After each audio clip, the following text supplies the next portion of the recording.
A mensagem de Mark Finley fala sobre o grande triunfo do bem contra o mal, mesmo vivendo em um mundo de reinos em colisão. Nós temos estudado o livro de Daniel e eu acho que, ao começarmos esta 7ª parte, devemos resumir o que nós vimos até aqui. Eu preciso que me ajudem. O tema do primeiro capítulo foi Deus faz o quê? Transforma a derrota em vitória. No segundo capítulo, ele é o Deus que revela o futuro. No terceiro capítulo, ele é o Deus que redime ou livra o seu povo.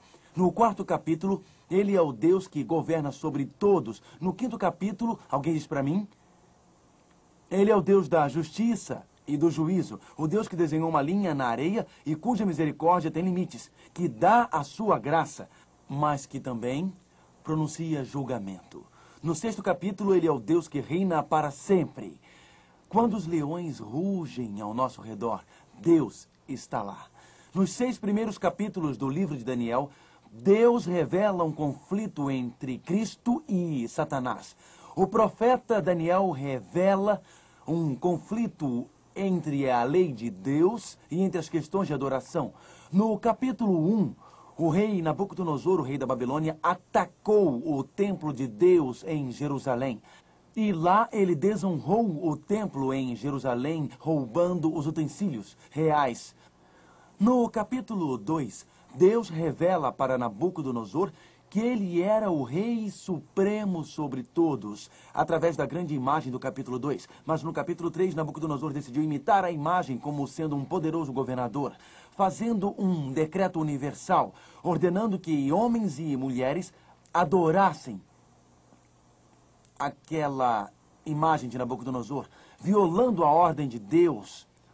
No capítulo 4, Deus lembra Nabucodonosor que ele é o rei. E no capítulo 5, Belsazar, em um banquete, desonra mais uma vez os utensílios santos do santuário. No capítulo 6, um decreto de morte é assinado. E o ponto principal é adoração e obediência. Preste atenção agora. Nos 6 primeiros capítulos de Daniel, existe um conflito de medo. E nos próximos 6 capítulos de Daniel, ocorre uma ofensiva batalha. Os temas nos primeiros 6 capítulos de Daniel eram a obediência, a lei de Deus, a adoração. Quando lemos o capítulo 7 do livro de Daniel, acontece uma transição. Nos primeiros 6 capítulos, o rei literal da Babilônia, Nabucodonosor, ataca o templo literal de Jerusalém e tenta forçar ou coagir a adoração. Nos últimos 6 capítulos, Daniel tem 12 capítulos, os 6 primeiros são históricos e os últimos são proféticos. Nos últimos 6 capítulos, surge um novo poder. O assunto dos últimos capítulos não é sobre o templo terrestre, mas o assunto dos 6 últimos capítulos é sobre o próprio céu. Não sobre o templo terrestre, mas sobre o templo celestial. Um poder político-religioso surge no capítulo 7, como veremos agora. E este poder não procura fazer homens e mulheres infringirem uma lei humana, mas procura fazê-los infringir a própria lei de Deus no céu. As lições que aprendemos nos primeiros 6 capítulos sobre fé, sobre obediência, adoração ao verdadeiro Deus, com Daniel, nós aplicaremos nos últimos 6 capítulos, quando um poder terrestre tentou modificar a essência da lei de Deus.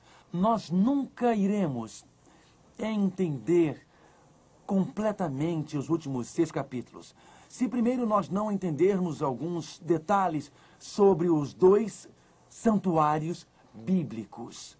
Se vocês têm as suas Bíblias, peguem e abram no livro de Êxodo. Êxodo, no capítulo 25. Vocês observam que eu estou em pé no meio de uma maquete do santuário que Deus ordenou que Moisés construísse, quando Israel vagueava naquele deserto. Êxodo, capítulo 25, começando com o verso 8. O livro de Daniel, em seus capítulos proféticos, assume que os leitores sabem alguma coisa sobre os santuários bíblicos, os 2 santuários. Êxodo 25, verso 8. E Deus disse: e me farão um santuário, para que eu possa habitar no meio deles. Verso 9. Segundo tudo que eu te mostrar para modelo do tabernáculo, e para modelo de todos os seus móveis, assim mesmo o fareis. Vamos pular para o verso 40. Vê, pois, que tudo faças segundo o modelo que te foi mostrado no monte. Deus levou Moisés até o cume do Monte Sinai. E lá, no Monte Sinai, Deus revelou para Moisés as medidas para o santuário terrestre. O santuário terrestre era dividido em 2 partes. O pátio e, em seguida, a tenda. E aqui, neste modelo em miniatura, colocamos estas cordas como os limites do santuário. Nós colocamos estas cordas para ilustrar o perímetro do santuário, em lugar de usar a tenda, porque se houvesse a tenda, não poderíamos ver por dentro. Eu peço a vocês que usem a imaginação e imaginem que esta parte envolvida com as cordas era justamente a tenda. Então, havia aqui 2 partes no santuário, o pátio e o tabernáculo. O tabernáculo era dividido em 2 partes, o lugar santo e o lugar santíssimo. Moisés construiu este santuário conforme as medidas que Deus deu para ele no monte.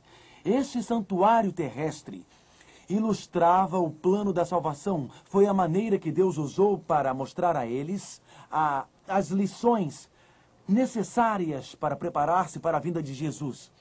No santuário do Velho Testamento, se um pecador pecasse, vamos supor que alguém perdeu o controle, ficasse com raiva, estava amaldiçoando algum de seus irmãos, e era necessário que eles fossem ao santuário com uma ovelhinha. Esta não podia ter manchas ou defeitos. O pecador ia, e quando ele chegava com a sua ovelha, ele pegava uma faca e depois ele degolava a ovelhinha. Depois de ter confessado os seus pecados sobre a cabeça desta ovelha, os pecados seriam transferidos do pecador para a ovelhinha. O pecador é que tinha errado. Ele devia morrer.